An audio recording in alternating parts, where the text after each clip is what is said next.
How serious is this aid cut from the EU in particular terms for Ukraine, and how symbolically for Zelensky's government? Well, first, Rana, it's a pleasure to be here with you today, and greetings to your viewers.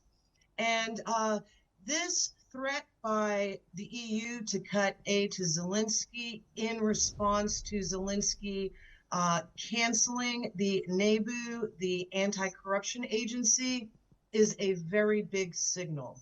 This is a sign of essentially, it is now clear that Ukraine is losing the war on the battlefield. It has become clear to the EU and to America that Zelensky is no longer able to perform his function, which was to essentially to pretend to be negotiating with Putin while the war efforts by NATO and America were built up and continued on. So we do see that Zelensky is aware that his days are numbered. He has become ineffective, and the EU and America, they want to get rid of him. We've seen statements from Trump and the EU that perhaps it's time for Zelensky to go. This is very significant, and Zelensky is running scared now, which is why he canceled the NABU, the anti-corruption organization. And it should be noted that this agency was created by Washington, D.C., and by the EU as a shadow government. And this is one of the steps in our CIA playbook for color revolutions. When America and the CIA takes over a country, we start by fomenting civil unrest and protests. And this is what we saw in 2014 in Ukraine with the Maidan Revolution, which was originally the United States and Europe taking over the Ukrainian government. One of the mechanisms to establish control was establishing this anti-corruption agency, building it up, and then it operates as a parallel shadow government that controls the Ukrainian legislature and Zelensky by way of political prosecutions. They basically target and prosecute all of their political enemies.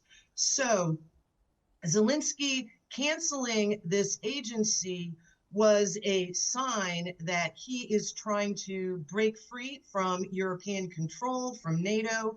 We saw this when he asked to negotiate directly with Putin. However, it's too little, too late for Zelensky to negotiate directly with Putin.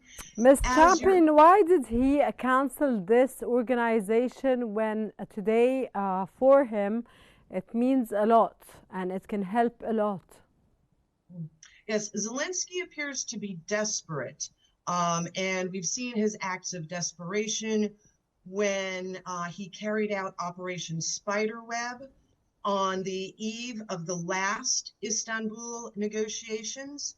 And we see this again where after last week's negotiation, last Wednesday in Istanbul, where the Russian delegation met with the Ukrainian delegation for only 30 minutes and the negotiations were over. This shows that negotiations have come to a close. They are no longer fruitful for Russia. Russia has stuck by their original demands, which was demilitarization and denazification of Ukraine, no NATO missiles on the Russian border, and equal rights for the Russian-speaking people within Ukraine.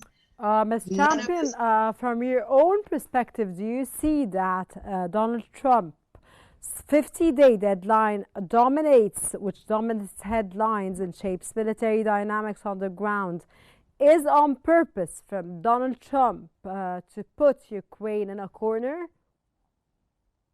This is also to put Ukraine and Russia in a corner. We're starting to see You mean both countries, Ukraine and Russia, so he's working on both of them. Yes, this is true. we realize America has no leverage over Russia. They are dominating on the battlefield.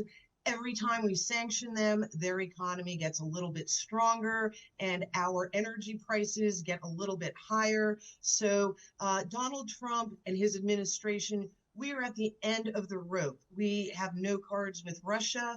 We have very little leverage over Ukraine. We try to make them do what we want by threatening to Little withhold leverage weapons. over Ukraine or over Russia, Ms. Chapman? Well, we have no leverage over Russia on the battlefield. No They leverage on but Russia. we are trying to control Ukraine by the threat of withholding weapons.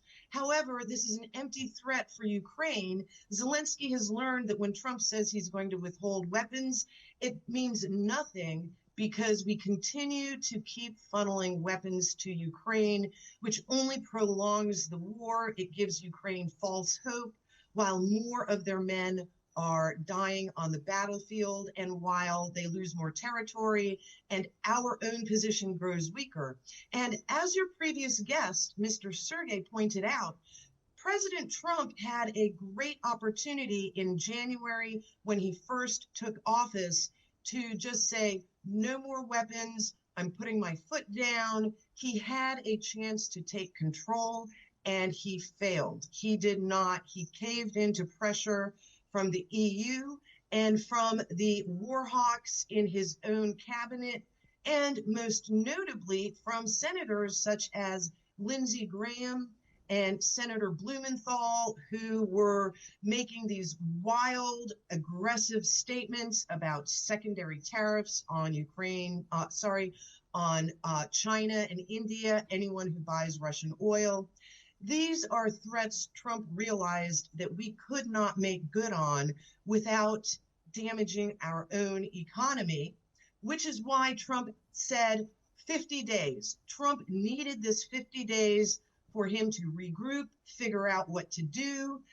However, this is a dangerous signal to the rest of the world, as we've seen when Trump says 50 days, when he said 60 days before with Russia, when he gave Iran the ultimatum before 2 weeks. before the 12-day war. It's an ultimatum, not a negotiating position. And now the fear is that at 50 days, we will have a military strike instead of resuming negotiations. So your previous guest, Mr. Sergey, is very accurate. Trump has muddied the waters. He has not been clear. He has not stuck to any specific strategy. And he seems to be caving under pressure from the EU, from Zelensky, from Senator Graham, our own internal cabinets. So what we see now is a very chaotic, very confused lack of strategy on the part of Trump. He's making statements and giving ultimatums,